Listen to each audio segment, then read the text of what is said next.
This is Community Radio Networks.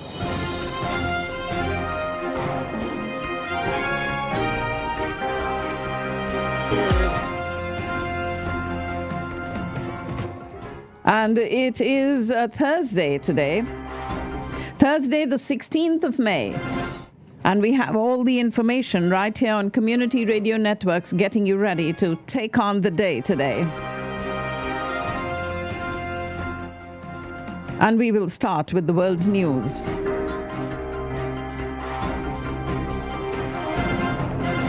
This is Community Radio Networks, the world news read by Shabnam Madgil. Slovakia's Prime Minister Robert Fico is in a stable but serious condition after being shot 5 times from a close range and undergoing surgery.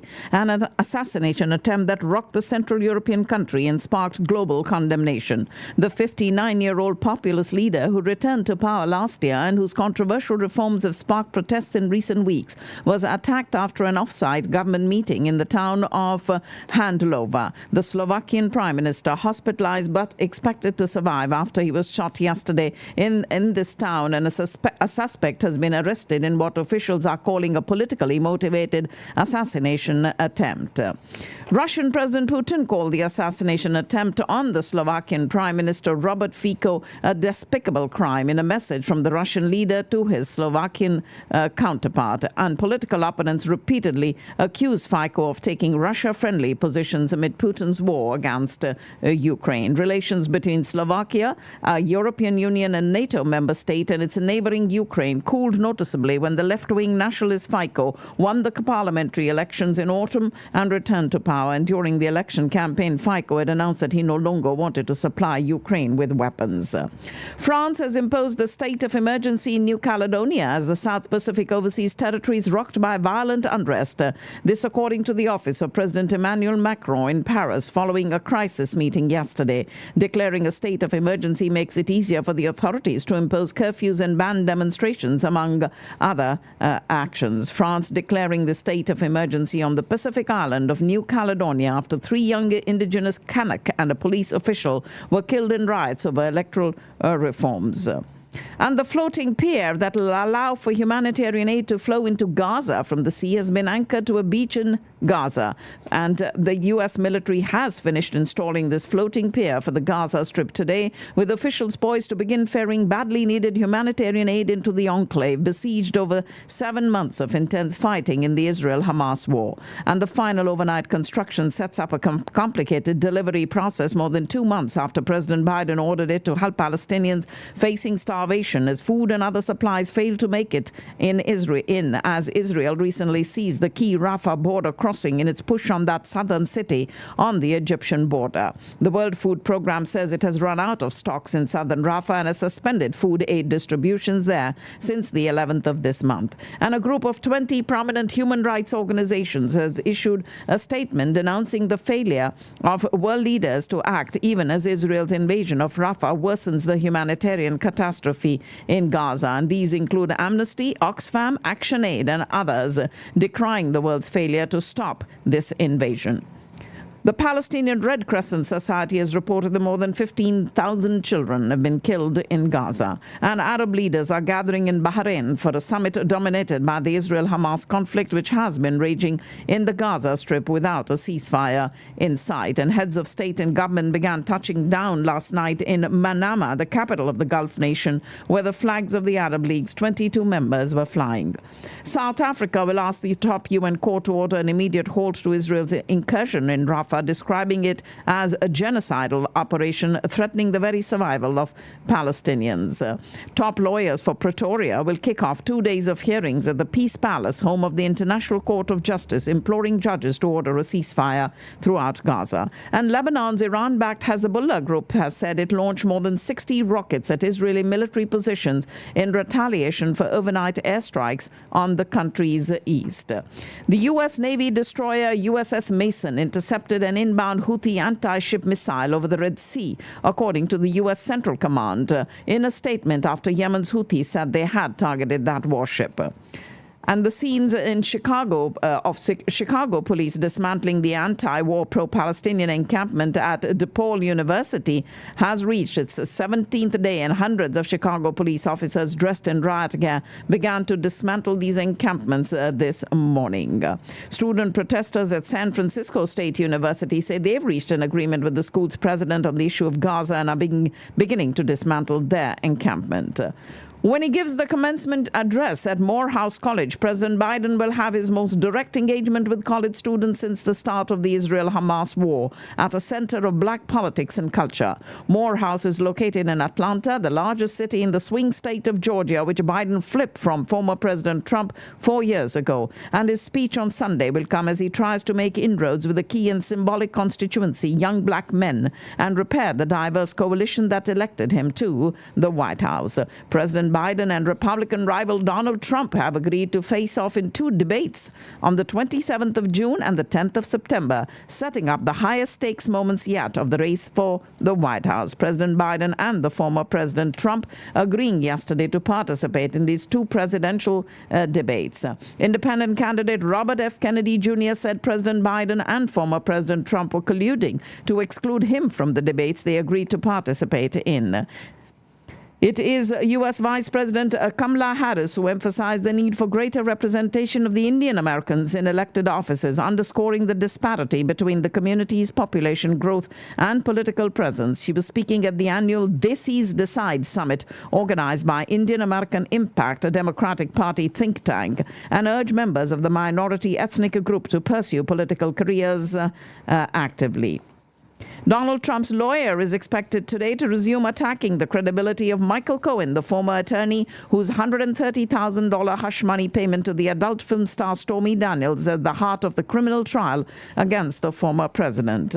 And amid a dramatic 2 weeks of resignations and allegations made against the Miss USA organization, Miss Hawaii USA, Savannah Gankiewicz, who had originally placed as the first runner-up at last year's Miss USA pageant, has stepped up to be crowned Miss USA. And it is also 2 days after a Voigt resignation, Miss Teen USA, Uma Sofia Srivastava, relinquished her title as well, and announcing this, it was said that currently the Miss Teen USA role remains unfilled. Magician David Copperfield has been accused of sexual misconduct and inappropriate behavior by 16 women, and some of the alleged offenses took place when the women were under 18. The allegations date from the late 1980s to 2014. A representative for Copperfield has said the allegations were false and scurrilous and the exact opposite of who David is. More than 107,000 people in the U.S. died of a drug-related overdose last year. And this was according to data that was released yesterday from the Centers for Disease Control and Prevention. And the preliminary tally represents the first drop in drug-related deaths since 2018 and a 3% drop from 2022. The second major tournament of the men's golf calendar is almost here. The 2024 PGA Championship set to begin today at the golf club in Louisville, Kentucky, marking the 4th time that Valhalla hosts the PGA Championship. And 3-time winner Brooks Koepka looks to defend his 2023 title, but is far from the only player with a lot on line. Jordan Spieth, who has gone more than 2 years since his last PGA Tour victory at the 22 RBC Heritage, is still looking to become just the 6th men's player in history to achieve the career slam. The Masters winner, Scottie Scheffler, a new father now, will look to stay hot after finishing second to Koepka at last year's PGA. Republican lawmakers in North Carolina are pushing forward with their plan to repeal a pandemic-era law that allows the wearing of masks in public for health reasons, a move that has been spurred in part by these demonstrations against the war in Gaza that have included mass protesters camped out on college campuses. Climate change will be a lesser priority in Florida and largely disappear from state statutes under legislation signed yesterday by Florida Governor Ron DeSantis that also bans power-generated wind turbines offshore or near the state's lengthy coastline. And more than 100 years after the nation's deadliest race massacre, the Senate is considering a bipartisan bill to grant national monument status to Greenwood, Oklahoma, also known as Black Wall Street, which was burned to ashes by white mobs who attacked the then thriving and predominantly black neighborhood in Tulsa, Oklahoma. And this historic Greenwood District Black Wall Street National Monument Coalition is believing that the national monument designation would help catalyze the resurgence of this economic and cultural hub after the 1921 Tulsa Race Massacre gutted one of the most remarkable success stories that America has ever seen.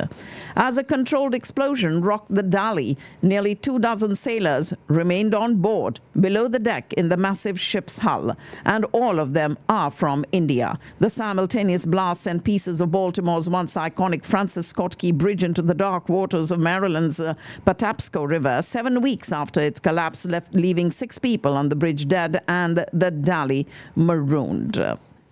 A barge slammed into a bridge pillar in Galveston, Texas yesterday, spilling oil into waters near busy shipping channels and closing the only road to a small neighboring island. No injuries were reported, and the impact sent pieces of the bridge which connects Galveston to Pelican Island tumbling on top of the barge and shut down a stretch of waterway so crews could clean up that spill. The Biden administration urging a U.S. appeals court to rule that Texas cannot keep a 1,000-foot-long floating barrier in the Rio Grande, one in a series of measures taken by the Republican-led state to deter illegal border crossings. The future of a barrier of giant buoys that Texas Governor Greg Abbott placed in the Rio Grande last year to deter migrant traffic may turn on whether a rocky, shallow stretch of the border river can be considered navigable and whether immigration sometimes constitutes a hostile invasion. Arrests for illegally crossing the U.S. border from Mexico have fallen more than 6% last month to the 4th lowest month of the Biden administration, bucking the usual spring increase. U.S. officials have largely attributed this decline to more enforcement in Mexico, including in yards where migrants are known to board freight trains, and Mexico won't allow more than 4,000 illegal crossings a day to the U.S. A bill aimed at booting illegal immigrants out of the U.S. if they assault a police officer has been passed by the House of Representatives yesterday. And the bill is called the Detain and Deport Illegal Aliens Who Assault Cops Act. We do have the Biden administration preparing more changes to the nation's asylum system meant to speed up processing and potential removal of migrants who continue to arrive at the southern border. An interim step as President Biden continues to mull a broader executive order to crack down on border crossings that may come later this year. Child migration through the Darien Gap has increased by 40% so far this year and is set to hit a record for the 5th straight year. According to a UN agency report, as many as 160,000 children could make the dangerous jungle crossing between Colombia and Panama this year, compared to 113,000 last year. AccuWeather meteorologists say that massive flooding that has plagued southern Brazil for weeks could worsen as additional storms enter the flood-ravaged area. Heavy rain has repeatedly doused southern Brazil and Uruguay since late April, causing both short-term creek and long-term river flooding. And the death toll has risen to 149, with 124 still missing. The Sudanese people are trapped in an inferno of brutal violence, with famine, disease and fighting closing in and no end in sight, according to a top UN humanitarian official in the war-ravaged country. And Ukrainian President Zelensky has cancelled trips outside of Ukraine as Russia presses forward in a major new offensive in the northeastern Kharkiv region. Russia's new offensive gained momentum around Ukraine's second-largest city, the latest gut punch for Kyiv as it struggles to contain this new front in the war following delays in crucial military aid from the United States. Russia claims its military shot down 10 U.S.-supplied missiles yesterday as the U.S.'s top diplomat was in Ukraine, shoring up America's support for the country. As Secretary of State Antony Blinken visited the country to reassure it of allied support and announced a new $2 billion arms deal. Russian President Putin has called for a significant increase in the pace of arms production over 2 years into the war against Ukraine. And President Putin arrived in China today to meet his dear friend Xi Jinping, he said, as he seeks to win greater support from Beijing for his war effort in Ukraine and his isolated economy. It'll be his first trip abroad since his March re-election and his second in just over 6 months to China, an economic lifeline for Russia after the West hit it with unprecedented sanctions over its military offensive in Ukraine. Leaders Xi Jinping and Vladimir Putin framed their nation's ties as the stabilizing force in a chaotic world as they met today in Beijing, where the Russian president is seeking greater Chinese support for his war effort in Ukraine and isolated economy. And the Russian leader's arrival came hours after he hailed his country's troops for advancing on all fronts on the battlefield in Ukraine. China claims to be a neutral party in the Ukraine conflict, which it has never condemned and in which it has sought to frame itself as a mediator. China's Navy, meanwhile, has secretly built what could be the world's first dedicated drone carrier ship, a squat ship that looks like a mini aircraft carrier. And a Philippine group leading a civilian supply mission in the South China Sea delivered food and fuel to Filipino fishermen despite being shadowed by Chinese vessels, and called it a major victory. Japan and the United States signed an arrangement to jointly develop a new type of missile defense system as the allies seek to defend against the growing threat of hypersonic weapons which are possessed by China and Russia and being tested by North Korea. And this project, initially agreed between Japan's Prime Minister Fumio Kishida and U.S. President Joe Biden at their summit last August, and reaffirmed between the leaders during Kishida's April visit to Washington. It is the Glide Sphere interceptor planned for deployment by the mid-2030s. A leading international human rights organization urged the Thai government to stop forcing political dissidents who fled to Thailand for safety to return to authoritarian home countries where they may face torture, persecution, or death. In this new report, the Human Rights Watch said Thai authorities repeatedly violated international law by expelling the dissidents, many of whom were registered with the UN as refugees and were awaiting resettlement in third countries. This report is titled "We Thought We Were Safe" and analyzed 25 cases that took place in Thailand between 2014 and 2023. And many of the cases involved the forcible repatriation of Cambodians with the suspected involvement of Cambodian security personnel. But the group also listed cases where dissidents from Vietnam, Laos, and China were tracked down and abducted or forcibly disappeared or killed. India's star javelin thrower Neeraj Chopra predictably won gold in his first competition at home in 3 years, but refused to read too much into his below-par 82.27-meter throw as he prepares to defend his Olympic title in Paris. Began his season with a second-place finish at the Diamond League meeting in Doha and immediately dashing home to compete in the Federation Cup in the East Indian city of Bhubaneswar. He is scheduled to compete in the Czech Republic and Finland before defending his Olympic title in Paris. India granted citizenship to a first batch of 14 people under a controversial law that has been criticized for discriminating against Muslims midway through general elections in which religious divisions have taken center stage. The CAA grants citizenship to Hindus, Parsis, Sikhs, Buddhists, Jains, and Christians who fled to India from Muslim-majority Afghanistan, Bangladesh, and Pakistan before the 31st of December in 2014 because of religious persecution.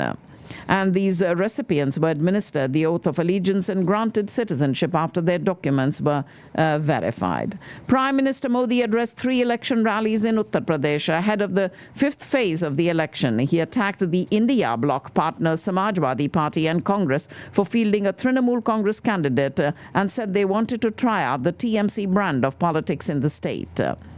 The Supreme Court today refused to consider the Enforcement Directorate's objection against Arvind Kejriwal's statement during a poll rally in which the Delhi Chief Minister said that if people vote for the Aam Aadmi Party, he will not have to go back to jail on the 2nd of June. Arvind Kejriwal went on a visit to Punjab days after the Supreme Court granted him this interim bail in the liquor policy case. And elections in Amethi are unfolding like a slow-burn Alfred Hitchcock thriller with the BJP's high-profile Smriti Irani and the relatively unknown Kishori Lal Sharma of the Congress locked in a fierce contest heading towards a difficult-to-predict climax. And Prime Minister Modi today, he praised for UP Chief Minister Yogi Adityanath's success in maintaining law and order in the state and claimed that the Chief Minister had successfully implemented his vision of Swachhata Abhiyan against rioters, mafias, kidnappers and extortion gangs in Uttar Pradesh. The Supreme Court in New Delhi issued a directive today for the centre to deport 17 foreigners currently held in a detention centre in Assam, highlighting that no criminal charges have been registered against them. 2 terrorists were killed today as the Indian Army foiled an infiltration bid along the line of control in the Kupwara district of Jammu and Kashmir. And the National Investigation Agency has attached as many as 7 immovable properties of a top terrorist belonging to the banned Pakistan-based Jaish-e-Mohammed, the JEM terrorist organization. Terrorist Sartaj Ahmed Mantu's properties, including land measuring 84 square feet at Kesarigam in Pulwama district of Kashmir, were attached, and that was 19 marlas of the land. Former Nepali cricket captain Sandeep Lamichhane had his conviction and 8-year sentence for rape squashed on appeal and was cleared to resume his sporting career despite the cloud cast by that case.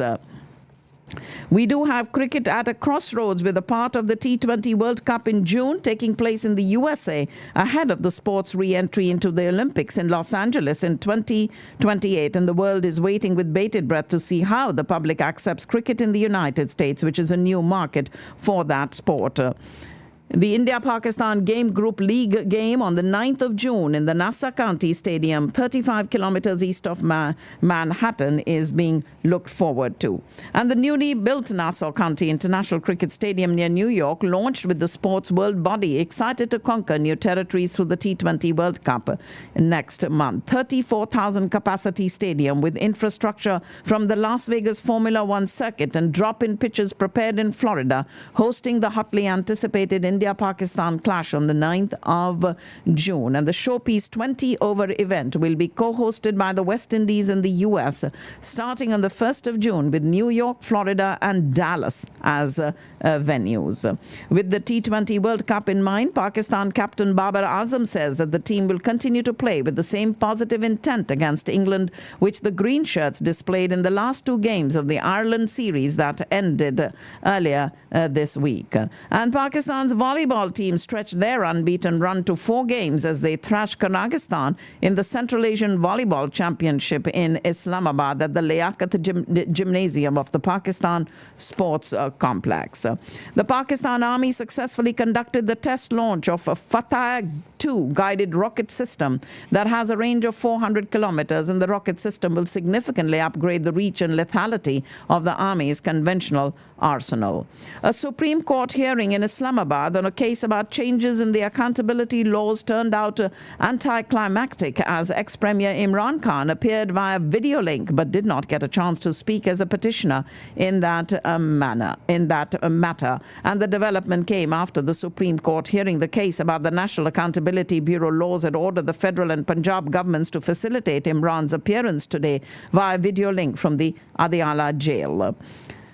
And it was a day ago that the division bench of the Islamabad High Court had granted the former Priya bail in the £190 million case on reasonable ground, while an Islamabad session court acquitted him in a 2022 case in connection with the Azadi March. PPP leader Bilawal Bhutto Zardari chided the PTI for seeking talks with the military, recalling that the party's leaders had recently lectured on the importance of upholding the constitution and warned the army against interfering in politics.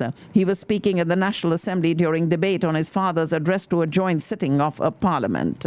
And the Punjab government of Maryam Nawaz is introducing new defamation law in a bid to stop fake news. As this bill is being tabled in the Punjab Assembly for approval, the government has asked all journalist bodies to submit their concerns by the 19th of this month. And that, ladies and gentlemen, is all that I have in the world news for you. I do have your financial news coming up in a separate segment. Stay with me right here on Community Radio Networks.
Let's get you your financial news for today. And today is Thursday, the 16th of May. And the S&P 500 and the Nasdaq Composite popped to record highs yesterday and added to their strong 2024 performances. The major averages were boosted by a lighter than expected U.S. consumer inflation report. The broad market index gained 1.17%, breaking above 5,300 for the first time. And the tech-heavy Nasdaq Composite rose 1.40%, and the Dow Jones Industrial Average climbed almost 350 points, or 0.88%.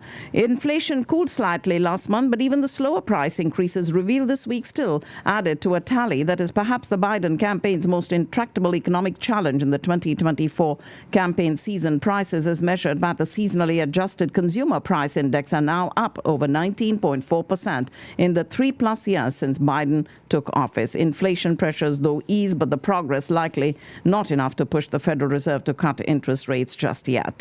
A massive dislocation between the prices of copper traded in New York and other commodity exchanges has rocked the global market for the metal and prompted a frantic dash for supplies to ship to the United States. Walmart Inc. reported another quarter of strong quarterly results today as its low prices pull in shoppers scarring for discounts and inflation stubbornly high. The nation's largest retailer, based in Bentonville, Arkansas, also offered an upbeat outlook, and shares rose more than 5% in pre-market trading this morning. Walmart posting stronger than expected first quarter earnings today and said the full year profit could top its forecast as the world's biggest retailer continues to benefit from value-focused shoppers hit by food price inflation. The retail giant raised its full year forecast and reported this better than expected first quarter results today.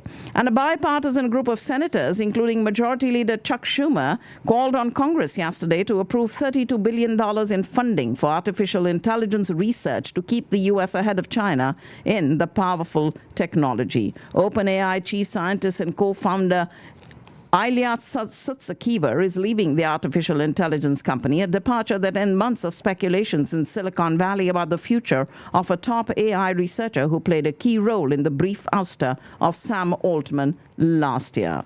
Meta, the parent company of Facebook and Instagram, announced that it would be shutting down its business-focused workplace app to instead focus on artificial intelligence and the metaverse. And the company shared the decision comes as the AI and the metaverse technologies it is developing will fundamentally reshape the way that we work. Legendary investor Warren Buffett's Berkshire Hathaway has unveiled a significant investment in the insurance giant Chubb, marking a major move that was kept confidential until now. The stake, amounting to nearly 26 million shares, was disclosed in a recent SEC filing representing a value of approximately $6.7 billion. Berkshire Hathaway bought these shares of Zurich-based Chubb, and the property and casualty insurer became Berkshire's ninth biggest holding at the end of March. Warren Buffett finally revealing his secret stock pick in a new regulatory filing, and that, of course, is its insurer, Chubb. Tesla Inc. is still working to gain approval from investors for a $56 billion pay package for Chief Executive Officer and company founder Elon Musk. The electric vehicle manufacturer shared that it will ask shareholders to reinstate his pay package, which was determined to be deeply flawed by a Delaware judge earlier this year. However, Tesla didn't stop there, as it also asked shareholders to approve moving the company's incorporation from Delaware to Texas.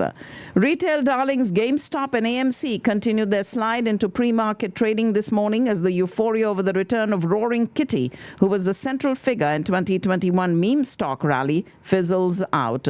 Shares of the struggling video game retailer GameStop fell 14% to $34 after jumping as much as $64.83 this week, while fetching $1 billion in losses for short sellers. And theater chain AMC shed 12% following an 88% gain since Friday's close. This is golf. The beloved 1996 golf comedy Happy Gilmore is setting the sequel treatment from Netflix, with original star Adam Sandler set to return. And the streamer confirmed the film during its upfront presentation to advertisers yesterday in New York. President Joe Biden's campaign is taking an aggressive shot at former President Trump as it has started selling free on Wednesday shirts in reference to the one only day that Trump doesn't have hearings in his current criminal trial. He's currently facing 34 criminal counts of falsifying documents in his ongoing hush money trial. And if you remember your graduation, well, great, but commencement speeches can run the gamut from inspiring to deeply forgettable. But there's a good chance the class of 2024 at Buffalo's D'Youville University will always remember their ceremony's special guest speaker, for better or worse, a human-shaped robot named Sophia, powered by artificial intelligence. This robot imparted that she was designed to interact with humans and engage in conversations, learning and adapting through artificial intelligence algorithms, and went on to urge the graduates to embrace lifelong learning, be adaptable, and pursue your passions. Have you spent some quality time outside today? And we're not just talking about a walk from the car to your Starbucks. We mean quality time. If you've spent all day indoors and feel a little sluggish, that may be the reason why. A new poll that was conducted said that the average person needs to spend about 67 minutes outside every day in order to feel refreshed. Aldi has joined the list of supermarkets recalling their cream cheese after it was discovered the products could be contaminated with salmonella, and that does include the recalled products sold in stores in various states, including Texas. McDonald's customers are bidding farewell to free drink refills. Last year, it was reported that Mickey D's was gradually phasing out its self-serve soda fountains for dine-in customers by the year 2032. McDonald's tends to be a leader in the industry, and very often when they make big changes, other restaurants follow suit.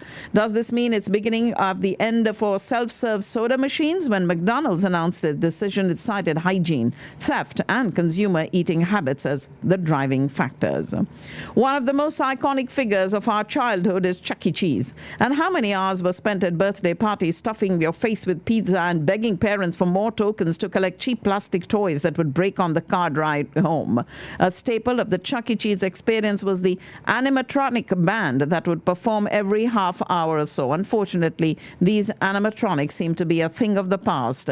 Executives with the chain are saying that this year all animatronic bands will be removed from every Chuck E. Cheese restaurant nationwide. Keeping up with the times, this ban will be phased out in favor of more screens, dance floors, and trampoline gyms. The iconic Mirage Hotel Casino on the Las Vegas Strip is going to shut its doors this summer, the end of an era for a property credited with helping transform Sin City into an ultra-luxury resort destination. The July 17 closure will clear the way for major renovations and construction on this 80-acre property, which is to reopen in 2027 as the Hard Rock Las Vegas, featuring a hotel tower in the shape of a guitar soaring nearly 700 feet above the heart of that strip. Newly minted Michelin star chef Arturo Rivera Martinez stood over an insanely hot grill at the first Mexican taco stand ever to get a coveted star from the French Dining Guide, and did exactly the same thing he's been doing for 20 years, searing meat. Though Michelin representatives came by yesterday to present him with one of the company's heavy, full-sleeve, pristine white chef's jackets, he didn't put it on. In this tiny 10-foot by 10-foot business, the heat makes the meat, and the heat is intense. At Mexico City's Tacos Al Khalifa de Leon, the scruffy bohemian San Rafael neighborhood, there are only 4 things on the menu, all tacos, and all of which came from some area around a cow's rib, loin, or foreshank. In fact, other than perhaps one street food there in Bangkok, it is the Al Khalifa de Leon, probably the smallest restaurant ever to get a Michelin star. An Indiana man, Martin Quintana, wanted to open this restaurant called Famous Taco in an area strip mall, but he was denied over rules that the mall had the only allowed restaurants that sell made-to-order or Subway-style sandwiches. So he filed a lawsuit and claiming that tacos and burritos are actually just Mexican-style sandwiches. And the court agreed with him that tacos and burritos are Mexican-style sandwiches, and the original written commitment does not restrict potential restaurants to only American cuisine-style sandwiches. So now is it time to bring up the debate on whether or not a hot dog is a sandwich? Walmart is expanding its drone delivery service in Texas, aiming to cover more customers across the Lone Star State in collaboration with Wing, a drone delivery company owned by Google. The services now reach about 75% of the DFW Metroplex. The drones can deliver items within a 6-mile radius of the participating Walmart stores, and the service is intended for smaller purchases with a weight limit of 10 pounds. And each delivery, charged at $3.99, can be conveniently ordered through the Wing app and has an average delivery time of 30 minutes or less. Customers who fly economy or basic economy are the most satisfied with Dallas, Texas-based Southwest Airlines, according to the J.D. Power 2024 North America Airline Satisfaction Study. And results of this study were released last week. Southwest was ranked at the top of the list for the third year in a row. Atlanta, Georgia-based Delta Airlines came in second. And in addition to Southwest and Delta, Allegiant Air ranked third in the economy category for customer satisfaction. Alaska Airlines ranked second for premium economy, and American Airlines ranked third. JetBlue Airways ranked second in first or business class. May is Motorcycle Safety Awareness Month, and TxDOT is launching its Share the Road, Look Twice for Motorcycles campaign and reminding drivers to remain alert and watch carefully for motorcycles on Texas roadways. Last year, 599 motorcyclists were killed in motor vehicle crashes and 2,483 were seriously injured.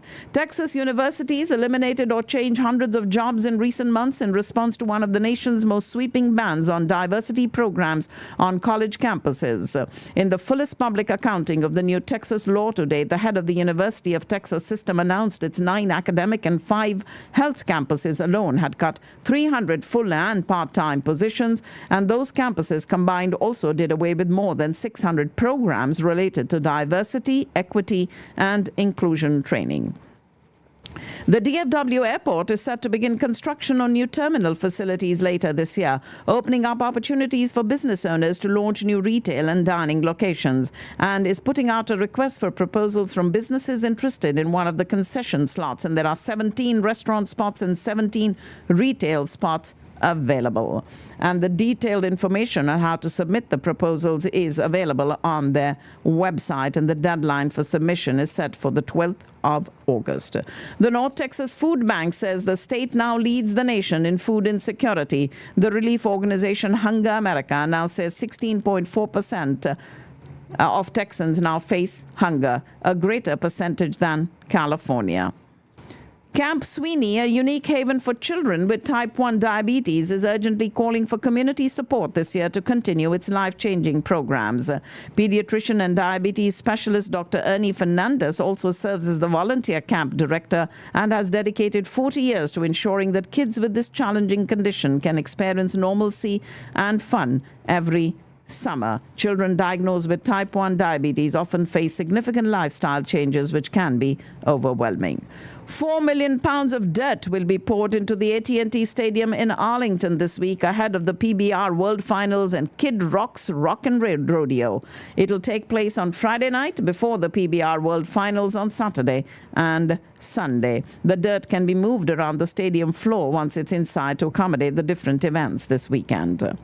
The European Union opened fresh investigations today into Facebook and Instagram over suspicions they are failing to protect children online in violation of the bloc's strict digital regulations for social media platforms. And Lufthansa has offered to keep some competing ITA short-haul routes in an effort to secure European Union antitrust approval for its bid for a stake in the Italian airline. And people with direct knowledge of the matter said the offer is part of a package of remedies submitted to the European Union competition enforcers last week to allay concerns that the deal could reduce competition on short-haul and long-haul routes connecting Italy with other countries and ITA's dominance at Milan-Linate Airport.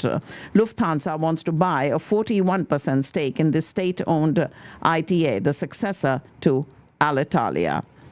And Iran legislators have voted to change the country's working week to start on Sunday, the Iranian parliament approved a bill enacting the change yesterday, and the new law also includes a reduction in the regular working week from 44 to 40 hours. Officials from TikTok is on the clock, and they've vowed to file a legal challenge against a new law requiring its China-based parent company ByteDance to sell the platform or withdraw from the U.S. market within 270 days. President Biden signed the order yesterday as part of a broader $95 billion foreign aid package, and the window for sale, which can be extended 90 days, falls on the 19th of January, one day before the current presidential term ends. A billionaire tech critic, meanwhile, says he's mounting a bid to buy TikTok, the massive Chinese-owned social media app whose parent company is facing this U.S. government pressure to sell. After the recent spice controversy, where Singapore and Hong Kong banned the sale of MDH and Everest spices in their countries due to the presence of ethylene oxide residue, the Spice Board of India has taken steps to ensure the safety and quality of Indian spice exports to these regions. And Nandini Dairy, based in Karnataka, India, will be the official sponsor of the Scotland national team for the upcoming T20 World Cup in the US and West Indies, according to Cricket Scotland. The Nandini logo will adorn the leading arm of Scotland men's playing shirts during the tournament next month. Rajpal Yadav shared photos from the Cannes Film Festival, marking his first time at the prestigious event. Known for his comedy, he posted these pictures with the director of his upcoming film Kaam Chalu Hai from the beautiful French Riviera. And we do have investors who have accumulated gold in their portfolios as a safe haven asset over the past few years may now consider replacing a portion of it with silver, given its potential to outperform gold this year. And unemployment rates for individuals aged 15 and above in urban areas have eased marginally to 6.7% in the January to March quarter of this year, from 6.8 in the same period last year. N.R. Narayanamurthy and S. Krish Gopalakrishnan, the founder and co-founder of Infosys, respectively, have urged the incoming government in New Delhi to implement policies that foster entrepreneurship, leading to job creation, wealth generation, and increased tax revenue. And with less than a month remaining before the new government takes charge, they have emphasized the importance of supporting entrepreneurs in addressing the country's poverty issues. The Federation of All India Farmer Association study found that there is a remarkable 300% increase in budget allocation for agriculture in the last 9 years. And the farmers' body observed that over 11 crore farmers benefited from the Prime Minister's Kisan scheme and a massive 7,350% increase in pulses procurement. In a bid to revive workplace norms post-pandemic, technology companies like Cognizant, TCS, Dell Technologies, Wipro, and Infosys are implementing innovative strategies to incentivize employees to return to the office. And a study conducted by researchers at BHU examining the long-term effects of Bharat Biotech's Covaxin revealed that nearly one-third of the people who received Bharat Biotech's anti-COVID vaccine Covaxin reported adverse events of special interest. Cognizant Major League Cricket has today announced that tickets for the highly anticipated 2024 season are officially on sale to the general public. Fans nationwide encouraged to act fast and secure these tickets after sellout crowds in the league's inaugural 2023 season, and 2024 pre-sale tickets in high demand following the recent season schedule announcement for the month of July. China is ready to work with Pakistan to develop an upgraded version of the China-Pakistan Economic Corridor project, according to Foreign Minister Wang Yi telling his Pakistani counterpart in Beijing. In talks with Ishaq Dar, he hailed the ironclad relationship between the neighboring countries and pledged to advance the CPEC. Both men co-chaired the fifth round of China-Pakistan strategic dialogue, and China is ready to work with Pakistan to develop this upgraded version. The country's large-scale manufacturing sector recorded a consistent growth for fourth consecutive month, and the government in Islamabad has formally sought about a 25% increase in the base national electricity tariff to become effective from the 1st of July next year, 2025. Cotton picking has started in most coastal towns of Sindh and a few areas of Punjab, as some ginners have announced making their factories operational in the first week of June. After a 6-month investigation led by the Organized Crime and Corruption Reporting Project and the Norwegian outlet E24, reporters from 74 partners in 58 countries uncovered scores of convicted criminals, fugitives, political figures accused of corruption or their associates, and sanctioned individuals who have recently owned at least one piece of real estate in Dubai. According to the leak of 2022 data assessed by economists and reporters, the number of residential properties owned by foreigners put Indians at number one at 35,000 properties and 29,700 owners, and the total value of these properties estimated at $17 billion in 2022. Owners with Pakistan nationality come second among foreigners at 17,000 owners of 23,000 residential properties. UK citizens sample own 22,000 residential properties and Saudi nationals listed with 16,000. Officials in Pakistan have tried in recent years to unearth details of these Pakistani citizens who own these assets in Dubai with an aim to bring undeclared assets and income into the tax net, but they have made little headway. Details there say that the data leak shines the spotlight on the country's offshore real estate wealth and an astounding volume of leaked property data that includes over 23,000 properties listed as belonging to Pakistani nationals up to the spring of 2022 after this 6-month-long investigation. Surprisingly, however, there are some Pakistani families, both political and from the business world, who are widely known to have this base and family homes in Dubai, but are conspicuous by their absence in the property leaks. And in the wake of this astounding volume of released data regarding properties owned by foreigners in Dubai, some of the Pakistani politicians have been named and downplayed the development out there. Also, many retired officials, some of whom have passed away, appeared as listed owners of these Dubai property leaks. Ladies and gentlemen, that's all I have in the financial news for you today. And I do have the final segment of our program coming up. Stay with us right here on Community Radio Networks.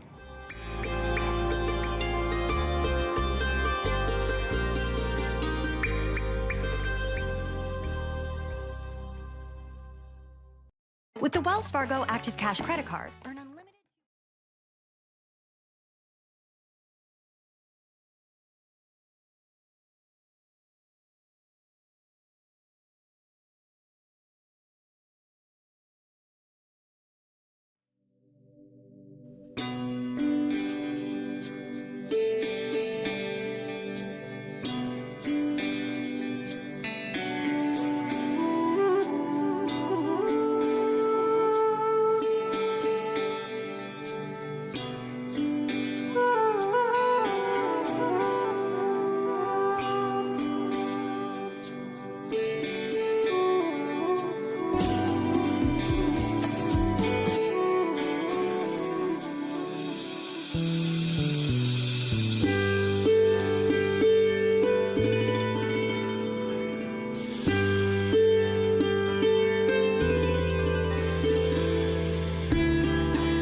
And this is the final segment of our program on this very rainy Thursday morning. It is the 16th of May. And let's get you first some stories from the annals of history that happened on today's date. It was writer François-Marie Arouet, better known as Voltaire, who is imprisoned in the Bastille on today's date in 1717. And this outspoken writer was there who quit law to become a playwright and made a name for himself with classical tragedies.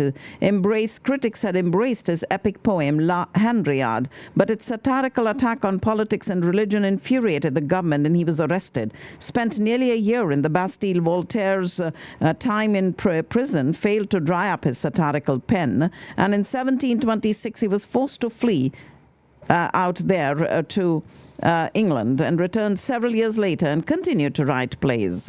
In his letters, Philosophiques criticized established religion and political institutions, and he was forced to flee again and retreated to the region of Champagne, where he lived there and moved to Berlin on the invitation of Frederick II of Prussia, and later settled in Switzerland, where he wrote his best-known work called Candide, and died in Paris, having returned to supervise the production of one of his plays. It is Voltaire who was imprisoned in the Bastille on the 16th of May in 1717. And in 1770 at Versailles, Louis, the French Dauphin, marries Marie Antoinette, the daughter of Austrian Empress Maria Theresa and the Holy Roman Emperor Francis I. France hoped that their marriage would strengthen its alliance with Austria, its longtime enemy. And in 1774, with the death of King Louis XV, Louis and Marie Antoinette were crowned King and Queen of France. And from the start, he was unsuited to deal with the severe financial problems he had inherited from his grandfather, King Louis XV. And in addition, his queen fell under criticism for her extravagance, her devotion to the interests of Austria, and her opposition to the reform of the monarchy. And at the outbreak of the French Revolution, they resisted the advice of constitutional monarchists who sought to reform the monarchy in order to save it. And by 1791, opposition to the royal pair had become so fierce that the two were forced to attempt an escape to Austria.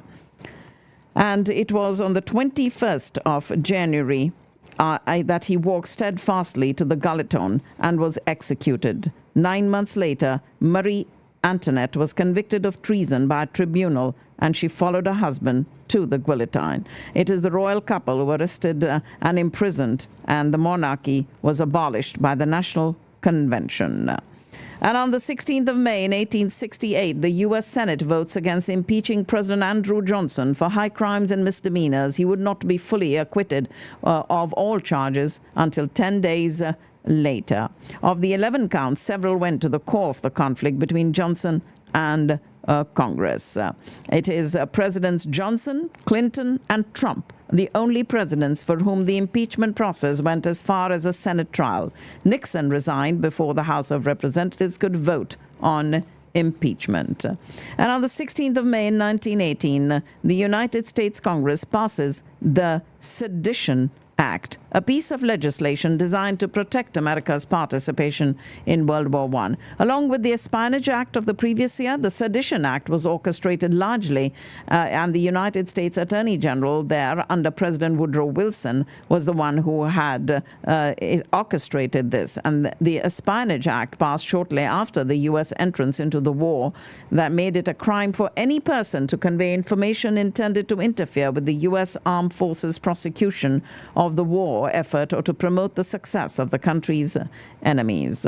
It is the U.S. Congress passing the Sedition Act on today's date in 1918. And in 1929, the Academy of Motion Pictures, Arts and Sciences hands out its first awards at a dinner party for around 250 people held in the Blossom Room of the Roosevelt Hotel in Hollywood, California. The brainchild of Louis Mayer, head of the powerful MGM Film Studios, the Academy was organized as a non-profit organization dedicated to the advancement and improvement of the film industry.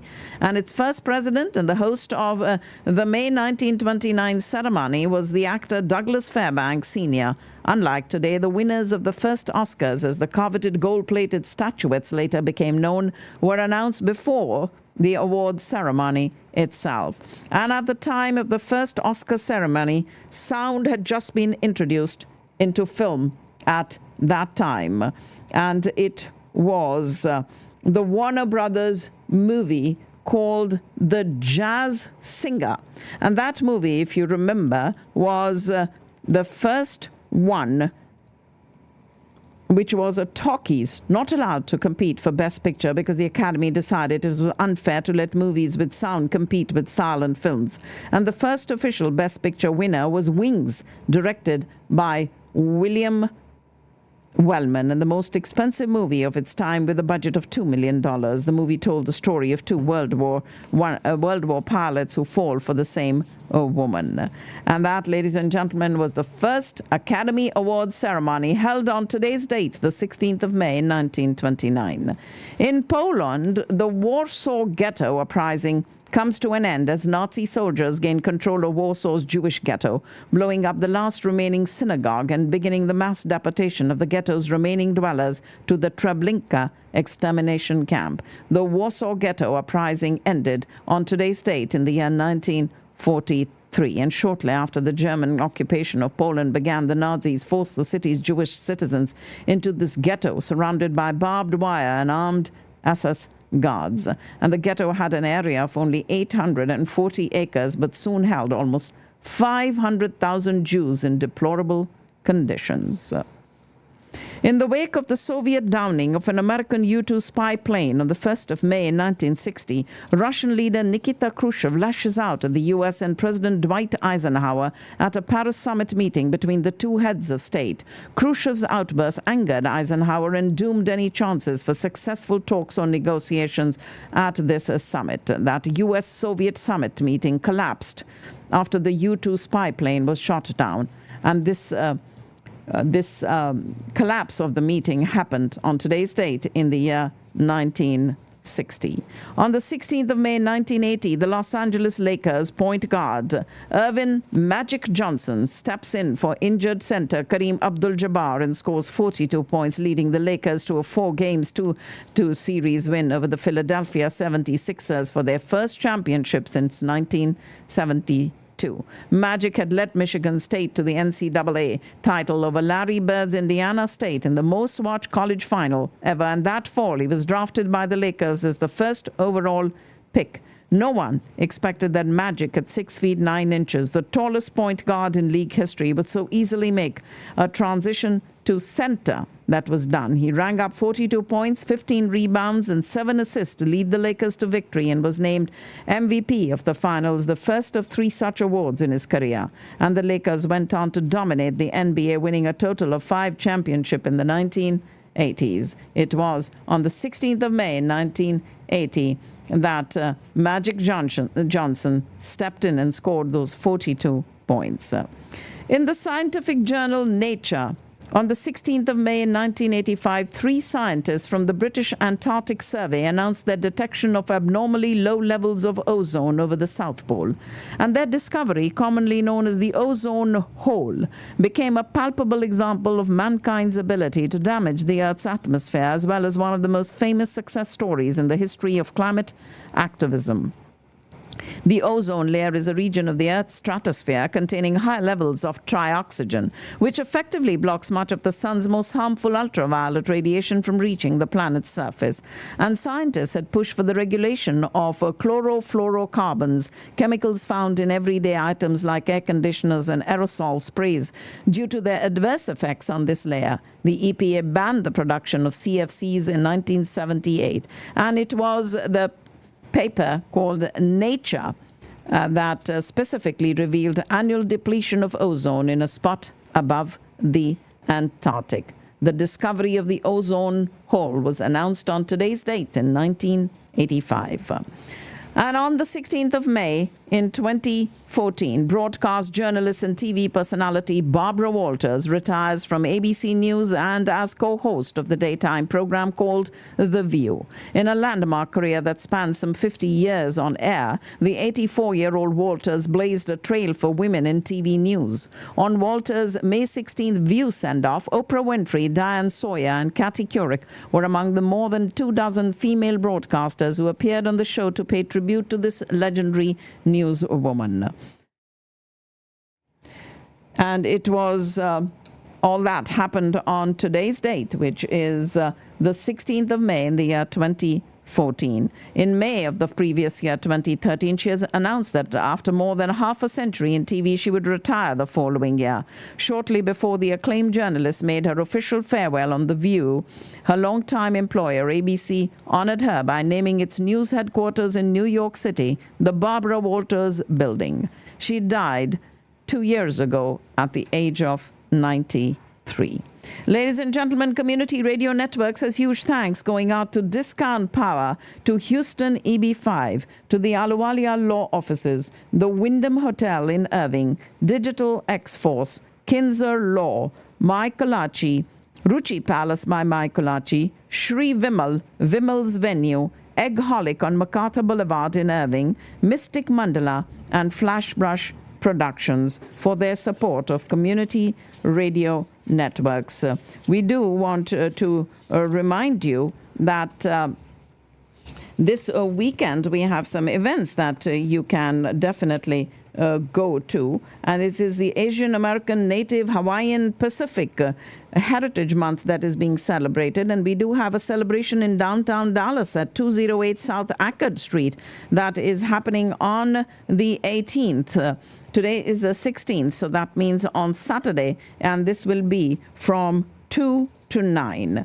DFW Gujarati Samaj is inviting you for a picture-perfect day filled with kite flying, games, delicious food, and a lot of fun. A picnic and kite festival on Sunday, this coming Sunday at 2:30 at the Westlake Park on Hickory Creek, and complimentary Gujarati food and pizza for the kids, along with kite, games, music, garba, and masti. Continuing their tradition, the DFW Gujarati Samaj thrilled to host this annual picnic and kite flying event that is happening. The Garage Arts Project, in collaboration with the Indian Cultural Heritage Foundation, is presenting the artist showcase of Vaibhav Arikar, one of the leading Bharatanatyam artists in India. An intense, calm, and immersive approach is a key signature style of his performance, and his choreography is inspired by modernity within a classical template. This Sunday at 4 o'clock at the Cox Playhouse Theatre in Plano. And then on this Sunday also at 7 o'clock, we have the Junoon group performing at the Raleigh Underground in Irving. For more information, you can call Nafis Hussain at 561-452-6119. Platinum Productions, Ajani Records, and Diamond Productions bringing this event to you. U.S.-India Chamber of Commerce are having their AI Con 2024, incorporating new tech and AI on the 23rd of this month from 9:30 to 2:30 at the Renaissance Hotel in Addison. The morning keynote is Chakri Gautamakulla, the CEO and co-founder of O9 Solutions, and in the afternoon, the keynote speaker is George Baker, Sr., the founder and chairman of Park Hub. And there will be a CIO panel as well as an AI panel also. Now, the Chamber brings this event to you every year, and it is on the 23rd. You do need to register for it, and you can do that at the Chamber's website, usicoc.org. Hasna Punjab having their Vaisakhi Mela on the 25th next weekend from 5 to midnight at the Plano Event Center. Live in concert, Harjeet Harman, Shipra Goyal, and Gulab Sidhu. And we invite all of you to join us for this Vaisakhi Mela on the 25th of May at the Plano Event Center. If you need a booth there, you need to call Billu Benipal. His number is 940-391-4517. Hasdapunjab.net is their website for more information on their Vaisakhi Mela happening on Saturday the 25th of this month from 5 to midnight. The 20th anniversary of the Taste of the Cowboys is happening at the Ford Center, the Star in Frisco on Friday, the 7th of June. And on the 8th of June, it is the event of the South Asian Business Alliance, Collaborate, Inspire, Thrive. And the topic is Franchise Expo. This is happening at the First United Bank in McKinney at the Craig Ranch. And you can always find out more information about SABA, the South Asian Business Alliance. On the 8th of June, which is a Saturday, we have the BAPS Charities hosting the annual In the Joy of Others Walk, Run to extend support to Irving Cares and MetroCare, to invaluable organizations dedicated to serving the community. This is going to be happening at the Olympus Boulevard, 3111 Olympus Boulevard, and it is BAPS Charities annual walk run. A 2-day festival, holistic festival of life and wellness on the 8th and 9th of June, Saturday and Sunday, at the Plano Nature and Retreat Center, being brought to you by Mystic Mandala. And for more information and to get a booth there, you can call Vijay. His number is 972-750-1419. holisticfestivaloflife.com. Badshah coming into town on the 14th of June at the Curtis Culwell Center, brought to you by 360 Shows and Diamond Productions. And you can also at the Curtis Culwell Center see Shreya Ghoshal live that weekend on Sunday the 16th at 7 o'clock, brought to you by A-Cube Media. And it is going to be an event for which you must get your tickets right now, and they're available at a discount at Sulekha.com. Tickets are also available at CurtisCulwellCenter.com. You need to get the early bird ones there and get your discount for Shreya Ghoshal live in concert on Sunday the 16th. And then on Saturday the 29th, Kal Ho Na Ho, Shankar Ehsan Loy at the Toyota Music Factory. We do have on that same day Nan's Vision presenting a glamorous night with Shilpa Shetty. And as we get more events, we will cover them for you. We've already given you a lot of information about cricket. June and July are going to be busy with cricket. July has Raring to Roar, where the 2024 Texas Super Kings schedule is going to have them, the LA Knight Riders, on the 5th of July at the Grand Prairie Stadium. And you need to buy your tickets quickly because you know they got sold out last year. It is MajorLeagueCricket.com. Please sign up and get your tickets there. And of course, we're going to be having the World Cup before that in the month of June. And Rohit Sharma, one of the modern greats of the game, is inviting you to his opening of his cricket academy, and that is on the 14th of July, a fancy schmancy meet and greet out there. And for more information on this, if you'd like to attend and meet Rohit Sharma, you need to call Shalu.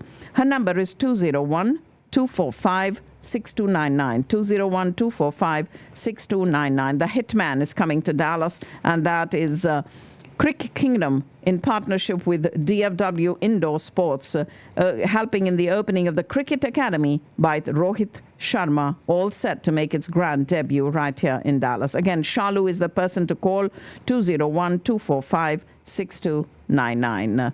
Grand Carom Masters is happening on the 19th, 20th, and 21st of July. And as we get closer to other dates, we'll have more events coming up for you. That's all I have for you right now on this 16th day of May, as I get ready to end my show right here on Community Radio Networks. And those of you who would like to reach me directly, my number is 214-675-1754.